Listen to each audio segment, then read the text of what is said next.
I arrived home after a long, grueling day at work, anticipating the familiar comfort of finding my wife, Irene, in the kitchen preparing dinner. Irene also worked, but her schedule usually allowed her to finish by 5, while I typically didn't make it back until closer to 6. Most evenings, she'd have dinner ready when I walked through the door. We'd eat together, chat about our day, maybe watch some TV, and later, end the night in each other's arms. But today was different. Very different. As I stepped into the apartment, I immediately noticed the air was heavy, and the usual warmth was gone.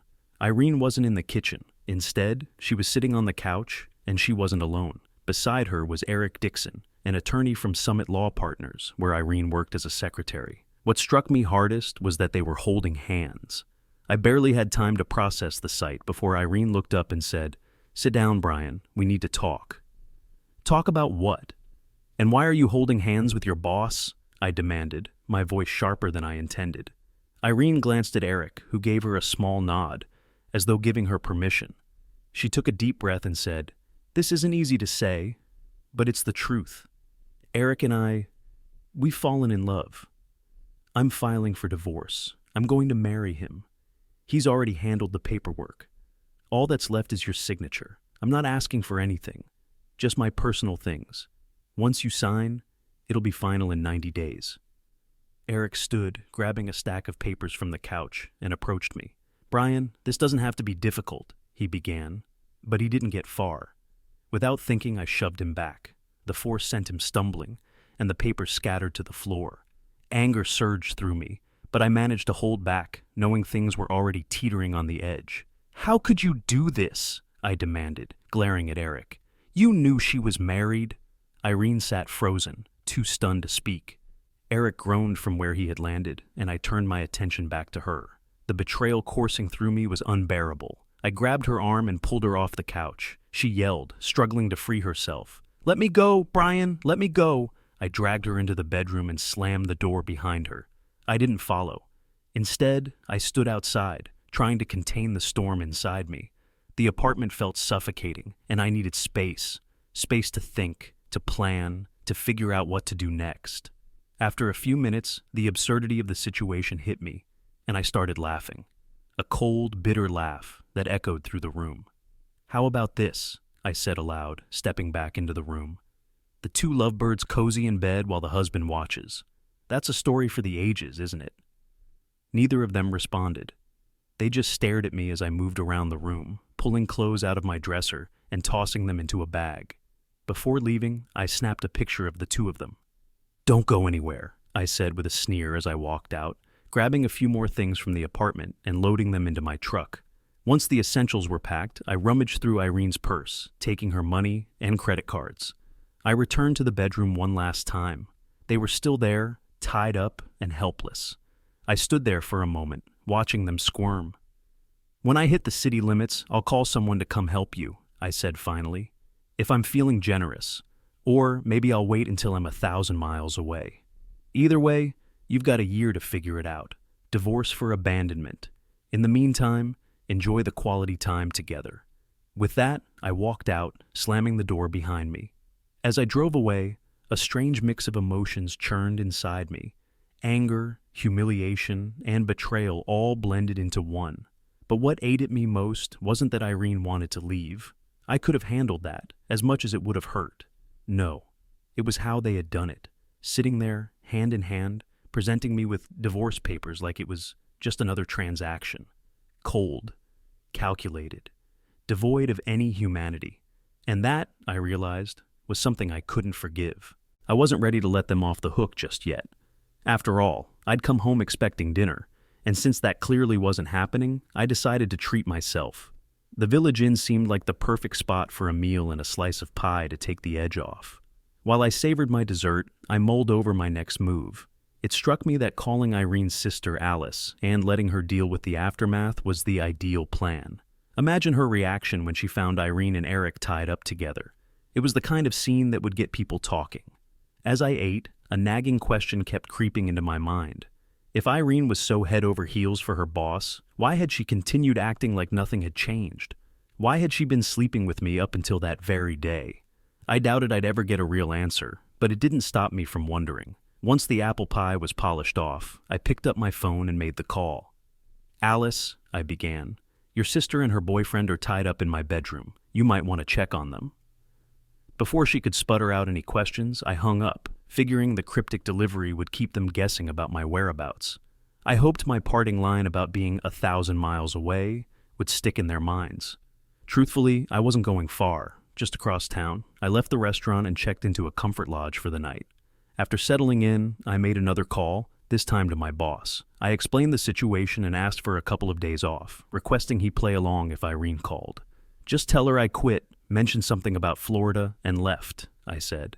"You know she'll find out eventually," he replied. "Small town, people talk." "I know," I said. "This is just about keeping her off balance for a while. Even if it only lasts a day or two, I'll take it."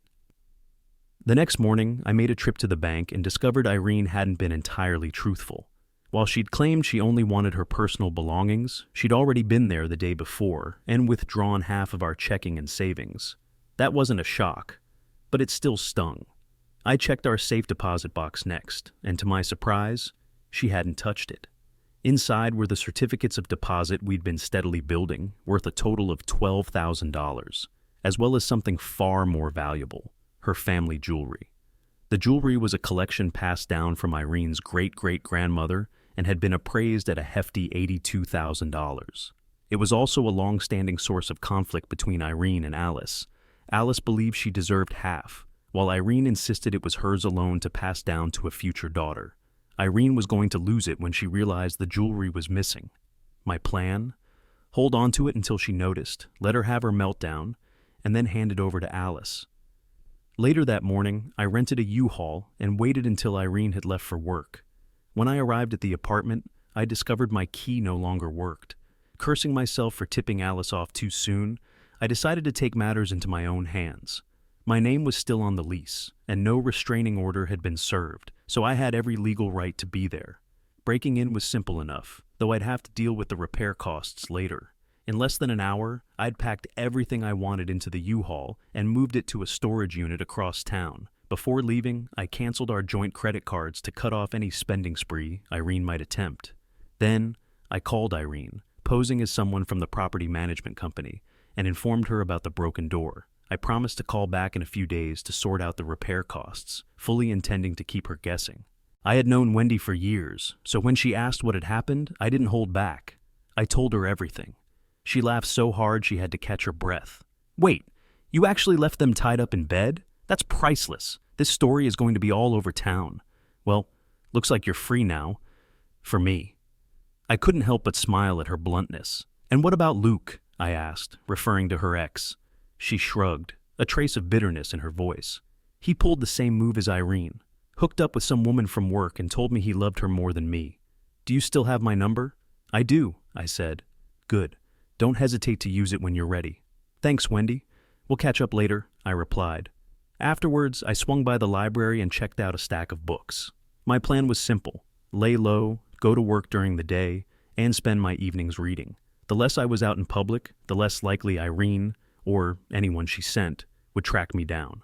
Realistically, I couldn't afford to stay in the motel for long, so I called Wendy again. She suggested a quiet apartment complex on the opposite side of town from my old place, and even smoothed things over with the manager. Within a few days, I had moved into my new home, hoping to keep a low profile.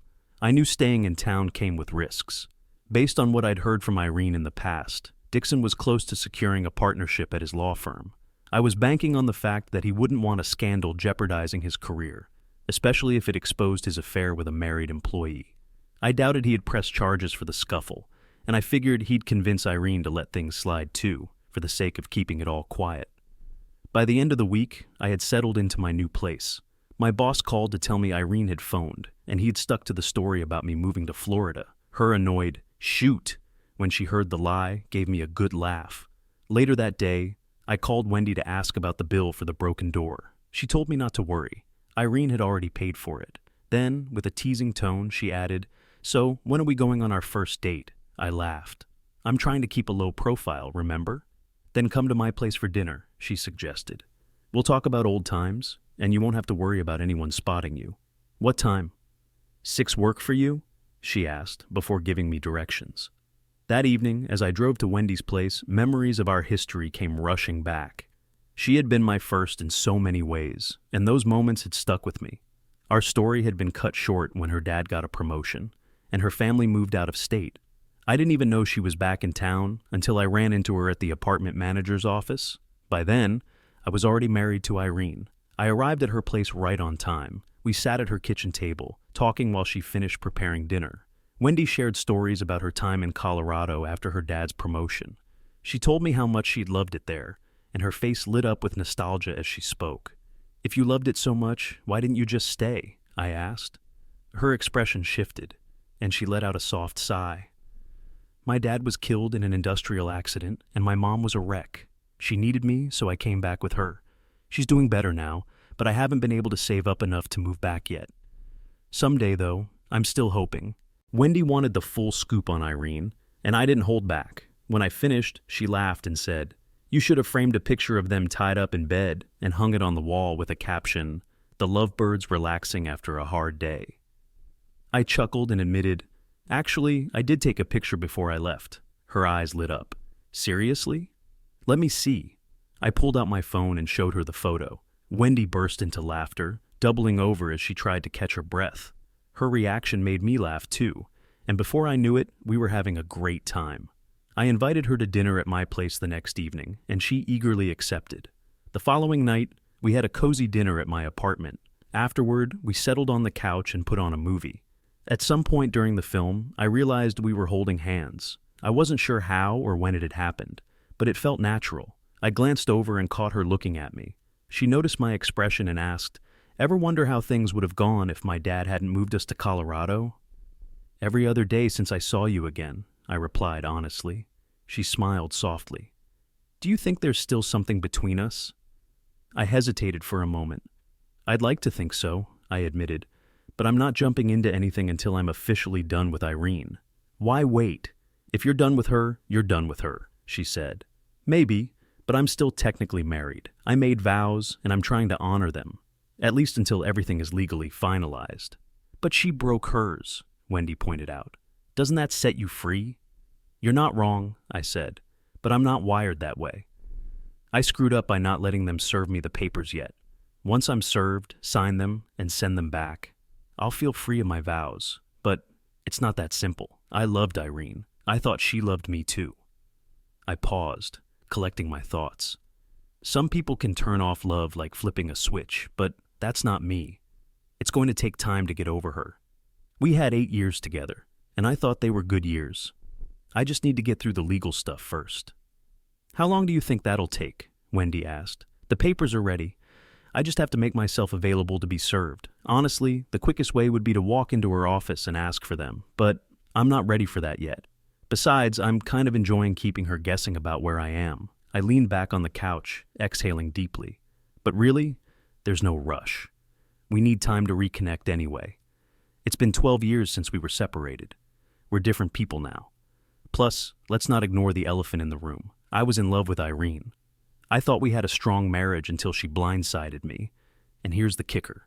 The night before everything fell apart, we made love 3 times. She knew what she was going to do, but she still kissed me goodbye the next morning and told me to have a great day." I shook my head, pushing those thoughts aside. "Enough about Irene. I've decided not to hide anymore. If she finds me, she finds me. Now, let's talk about something better, our first official date. What would you like to do?" Wendy grinned. "That depends. If it's a weekend, dinner and dancing. If it's a weekday, dinner and a movie. All right, how about this? My Thursdays are booked until September. Let's do dinner and a movie on Wednesday, then dinner and dancing on Saturday." "That sounds perfect," she said with a smile. "But what about Friday?" "We can figure that out on Wednesday," I teased. "Nope, let's settle it now," she insisted. "How about dinner at my place on Friday?" "Isn't that too much of me in 1 week?" I asked with a smirk. "If I have my way, I'll end up with all your time anyway," she shot back playfully. I laughed. "Then Friday is covered." Wednesday's date with Wendy ended on a high note. As I dropped her off, she leaned in for a soft, unexpected kiss that left me feeling more confident about moving forward with my life. With my decision not to hide from Irene solidified, I decided to stick to my Thursday night plans and show up at the bowling alley. For a while, I had considered quitting the team since a few of Irene's friends bowled in the same league, but the thought of them reporting back to her didn't bother me anymore. Our league was mixed, and Irene's coworker Holly bowled on a rival team, along with two others who had gone to school with her and still kept in touch. As fate would have it, our team was up against Holly's team that night. Knowing my presence would likely be mentioned at Irene's office the next day, I figured I'd stir the pot a little while I was at it. During a break, I casually struck up a conversation with Holly. "So," I asked, "how long has Irene's thing with her boss been going on?" Holly froze for a second, her expression betraying her attempt to play dumb. "I don't know what you're talking about," she said with a shrug. "No need to act innocent," I replied. "Irene and Dixon already came clean. She's divorcing me so she can marry him? I'm just wondering how long I've been in the dark." Holly hesitated before sighing. "If I had to guess, about 8 months. Honestly, most of us think she's nuts for giving you up for that guy. Is it true you kicked him in the crotch?" I smirked without confirming or denying. "Let's just say he got what he deserved." She grinned. "Are you going to fight the divorce?" "Why fight for someone who doesn't want me?" I replied. Holly leaned in slightly, her tone turning playful. "So, once this is all over, think I might have a shot when you're ready to start dating again?" I laughed. "I'll keep you in mind, but by the time I'm back on the market, someone like you will probably already be snatched up." She gave me a teasing smile. "Well, I've heard good things are worth waiting for." "Think you could still work with Irene if we ended up together?" I asked, with a raised eyebrow. "Oh, I'd love it," she said. "Watching her regret leaving you, that would make my day." "Here's hoping," I said with a nod. "I wouldn't mind seeing that either." It turned out to be a good night overall. My team won 2 out of 3 games. I hit a lucky streak with a 217 in the second game, and my ego got a nice boost from Holly's attention. Friday's date with Wendy was pleasant, but Saturday's outing was where things got complicated. We started the evening with dinner at Duke's Steakhouse before heading to the Honky Tonk Hall for some dancing. It was a lively country western spot with live bands, and that night, Carlos Washington was playing. Wendy and I were on the dance floor, midway through the cowboy cha-cha, when I noticed Alice Green, Irene's sister, walk in with her boyfriend and another man I didn't recognize. They took the table right next to ours, and then Irene walked in. I had already made peace with not hiding from her, but seriously? Of all the tables in the place, she had to end up at the one next to mine. What really threw me was the fact that Eric wasn't with her. Was she already stepping out on him? The unknown guy at the table certainly looked like her date for the evening. Leaning in close, I gave Wendy a quick heads up. She just laughed and said, "Oh, this is going to be fun." When the song ended, we returned to our table.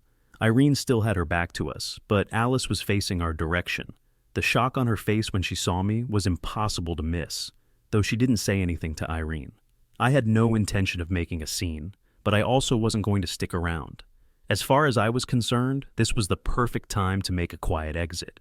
Without a second thought, I decided I'd leave without even paying the tab. The next song was a waltz, and Alice, along with the rest of her group, made their way to the dance floor. That's when Irene's eyes landed on me. Her expression froze in unmistakable shock, but her dance partner had already taken her by the arm, leading her out onto the floor. She didn't look away from me the entire time they moved across the room. When the music ended, the band announced a short break. Alice and her group returned to their table, and that's when Irene decided to make her move. "Who's your friend, Brian?" she asked, her tone dripping with sarcasm. I smiled calmly. "You remember Wendy, don't you? From the leasing office." Irene glanced at Wendy with a sneer. "Do you always date married men?" Wendy let out a light laugh and shot back. "Only the ones whose stupid wives throw them away." Irene's face reddened with anger as she turned back to me, her voice sharper now. "What are you even doing here, Brian? I thought you left town." "I'm here to drink and dance," I replied coolly. "Same as everyone else, I imagine. And clearly I haven't left, since you're standing here talking to me." "Where are you living?" she demanded. "That's none of your business. Irene, why don't you head back to your table? I'd rather enjoy my time with my date." Her voice tightened. "You know I hate being called Gray." "Tough luck, Gray," I said, keeping my tone even. "After what you and your sleazy boss pulled, I really don't care what you like. Speaking of Eric, does he know you're out with another man tonight?" "Maybe I should let him know." Her eyes narrowed into slits. "I'm not on a date. I'm just here with Alice and Randy. I didn't know Bill would be here." I raised my voice slightly, making sure to be heard. "Hey, Alice, is Bill Irene's date tonight?" Alice squirmed in her seat, avoiding eye contact. "I'm not getting involved, Brian." Her silence said everything I needed to know. I smirked. "Thanks for clearing that up." Irene's face flushed deeper. "I'm not—" Before she could finish, Wendy cut her off, her voice firm. "If you don't want to get into a hair-pulling contest with me, I suggest you step away from our table, now." Irene shot us one last venomous glare before storming back to her seat. Wendy turned to me, a mischievous glint in her eye. "I haven't had this much fun in ages." The band returned, and we took to the dance floor for a few more numbers. By the time we returned to our table, Alice and her group had left. As we sat down, Wendy asked, "Are you seriously thinking about telling Irene's lawyer boyfriend about her and this Bill guy?" I shook my head. "No, if she's cheating on him, then he's getting exactly what he deserves. He's a cheater himself, after all. He started all this by getting involved with a married woman. I'll let her sweat, though. Let her wonder if I'll say something. Might be enough to stir things up between them. Who knows? Maybe he'll start believing that old saying, 'Once a cheater, always a cheater.'" Wendy laughed. "You've got a wicked mind, don't you?" I just smiled. Later, when I dropped Wendy off, she leaned in and gave me a hot, lingering kiss. As I drove home, my thoughts wandered. Was there potential for something real between us? We'd shared something special back in high school, but was that just youthful infatuation, or could it be something more this time? The following day, I called Alice and asked her to meet me at Bud's bar after work. "I told you, Brian, I don't want to get involved," she said immediately. "I'm not asking you to get involved, Jules. I just need to talk to you about something, and it's not about Irene." "All right," she agreed after a pause. "But if you bring up Irene or anything between you two, I'm leaving." "Fair enough," I said. I got to Bud's a little early and decided to take a straightforward approach. I'd simply hand her the box with the jewelry and let her lead the conversation from there. This way, I wouldn't risk bringing up Irene first and driving Alice away. When Alice arrived, she spotted me and walked over. I already had her usual drink waiting on the table. She sat down, took a sip, and fixed me with a curious look. "Okay, Brian, what's this all about?" she asked. Without saying a word, I picked up the box from the seat next to me and placed it in front of her. "What's this?" she asked, her brow furrowing. "Open it and see for yourself," I said. She set her drink down, opened the box, and froze as she recognized the contents.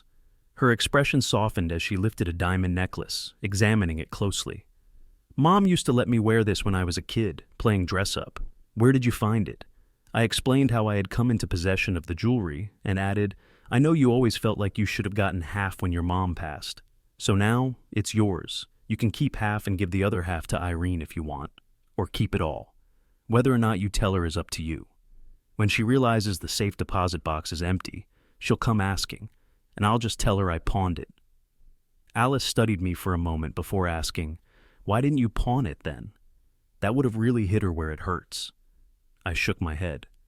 "I couldn't do that, Jules. Those are family heirlooms, and as much as I wanted to get back at Irene, it wouldn't feel right taking them from you. You've always been good to me, and I wouldn't steal from you like that." A soft smile spread across her face. "Honestly, Brian, I've always thought I should have met you first, before Irene did." She placed the necklace back in the box and looked at me with genuine gratitude. "You don't know how much this means to me, Brian. Thank you." She stood up, clutching the box. With a parting smile, she said, "Stay in touch, Brian," and walked out the door. It couldn't have gone better if I'd scripted it. The very next day, Irene stormed into my workplace, her eyes blazing with fury. She made a beeline for me, ignoring everyone else. "Where's my jewelry?" she demanded. I was caught off guard. "How'd you know I was here?" "When I realized you hadn't left town, I figured this is where you'd be. Now, where is it?" "I got rid of it," I said casually, her face twisted in anger. "What do you mean you got rid of it? That jewelry was mine. You had no right." "I think I did," I replied evenly. "The money I got when I pawned it helped cover what you took out of our accounts." Her face went pale. "Wait, you pawned it?" "Yep," I said, keeping my tone light.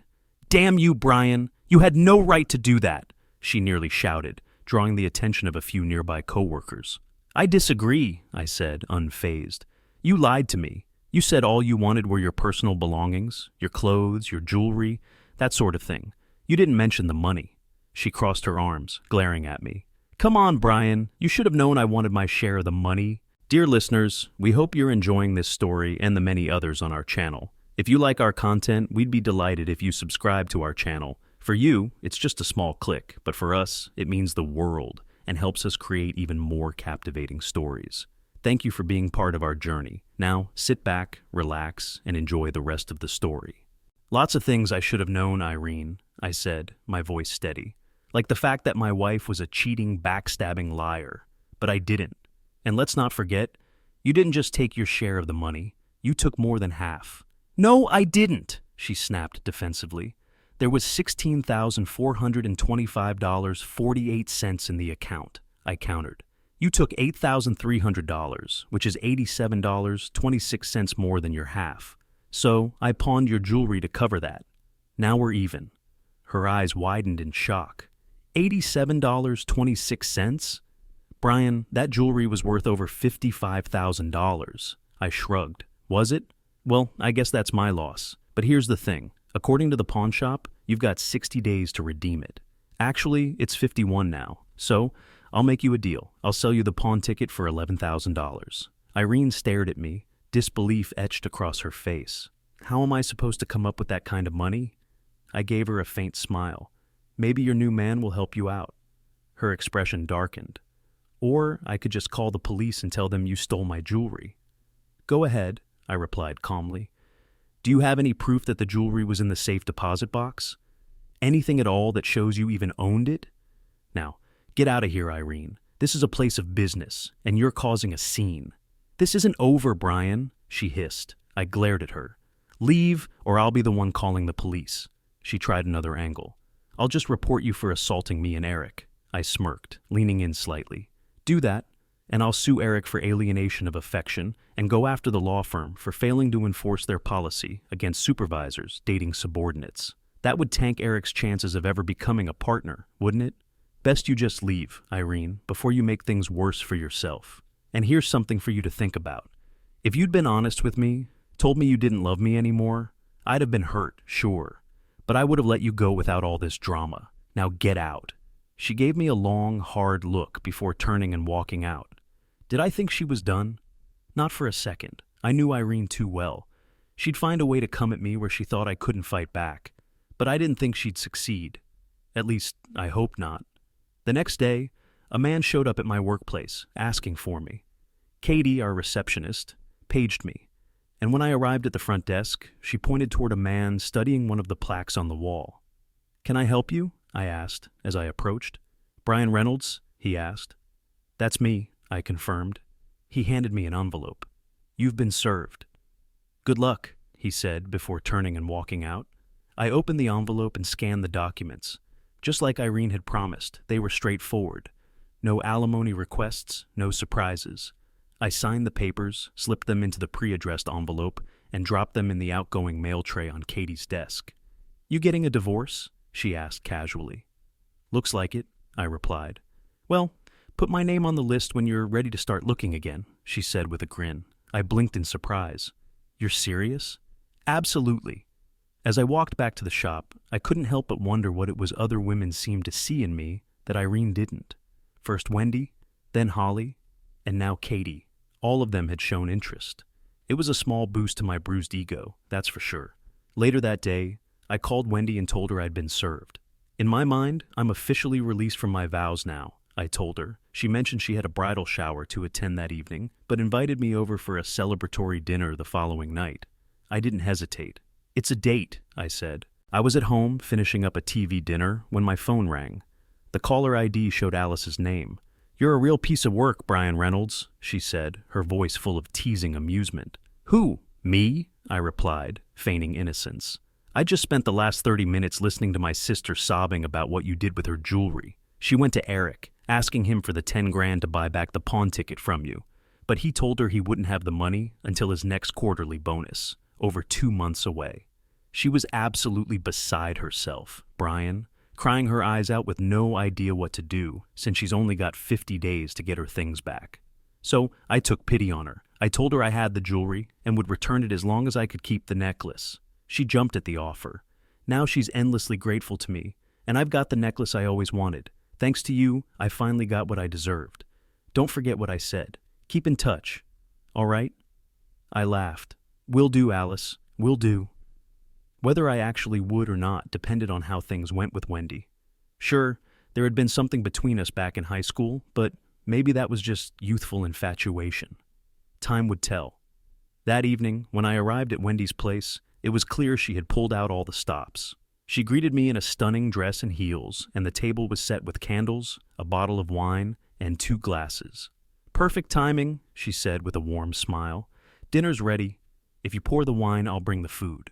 She carried the plates to the table and sat down across from me, raising her glass with a toast. Here's to new beginnings, she said. To new beginnings, I echoed, clinking my glass against hers. After dinner, we moved to the living room and talked about old times. The conversation was filled with laughter and warmth, bringing back memories that felt more vivid than ever. This is where I always imagined us, she said softly, back before my dad's promotion. Her words hit me deeply, and for a moment, the years between us seemed to melt away. It was an intimate, special moment, and the connection between us felt undeniable. The evening ended in a tender embrace, and for the first time in years, I felt a sense of real peace. We fell asleep together that night, and from that point on, our relationship grew more serious. Though I felt emotionally free after being served the divorce papers, I knew the finality of the process would take a little more time. Irene, however, wasn't ready to fade into the background. A few times, Wendy and I bumped into her while we were out. Though she kept her distance, the hostility in her glances was impossible to miss. A week after the divorce was finalized, I decided to take the next step. On one knee, in front of Wendy, I asked her to marry me. I was in the basement, putting the finishing touches on a cradle for the twins we were expecting in just a few months, when the creak of the basement door caught my attention. My wife's voice followed shortly after. "He's here, honey." Wrapping up my work, I put away my tools, vacuumed the sawdust, and washed my hands before heading upstairs. My father-in-law was already on the couch, a drink in hand, courtesy of my wife. She handed me a beer, then settled on my lap, sipping her margarita as we talked and waited for the turkey to finish cooking. Most of the conversation centered around the twins, whether we'd finally decided on names and why we insisted on not finding out their genders ahead of time. But, as usual, the topic eventually shifted to one we couldn't seem to avoid. "So, have you heard from your sister lately?" my father-in-law asked. "Not since the last time I mentioned it. Have you?" "Nope, not a word. I just wonder what's going on with her." "I'm not calling her to find out," I said firmly. "If she wants to talk, she'll call me, but I'm not making the first move. Last I heard, she left him because he was cheating, and she's planning to file for divorce. Brian always said one of them would cheat in the first year of marriage." My father-in-law glanced at me, and I just shrugged, resting my hand on my wife's growing belly with a smile. "Doesn't matter to me," I said. "I'm the one who ended up with the prize. I've got you." He chuckled, shaking his head. "You know, I get more free drinks at the lodge thanks to you two. I must be the only father in the state whose son-in-law married both of his daughters. I still don't get how you went from Irene to Alice, and maybe it's better, I don't know." "Alice? Oh, right. I probably skipped that part of the story. You see, when I proposed to Wendy, she turned me down. Not in a cruel way, but it was still a no. She told me she liked me and enjoyed our time together but didn't love me. It stung, sure, but it didn't break me. That was when I realized I had been clinging to an old high school connection that wasn't really there anymore. I thought it would be simple to pick up where we left off, but life doesn't work that way. So, I moved on. Over the next few months, I started going out more, hitting bars like the Honky Tonk Hall and Trailblazer Tavern, where live music and line dancing helped me unwind. One night, I was at the Stagecoach when I spotted Alice Green walk in and sit at the bar. After finishing the dance, I returned to my table, and before long, Alice came over and asked if she could join me. I nodded, and she sat down. She wasted no time, cutting straight to the point. "Why haven't you called me?" she asked. "Why would I?" I replied. "I thought I made it clear when I said I wished I'd met you before, Irene," she said with a sly smile. "And I hinted again when I told you to stay in touch." "Well, even if I had called, how would that have worked? What about Irene? What about your dad?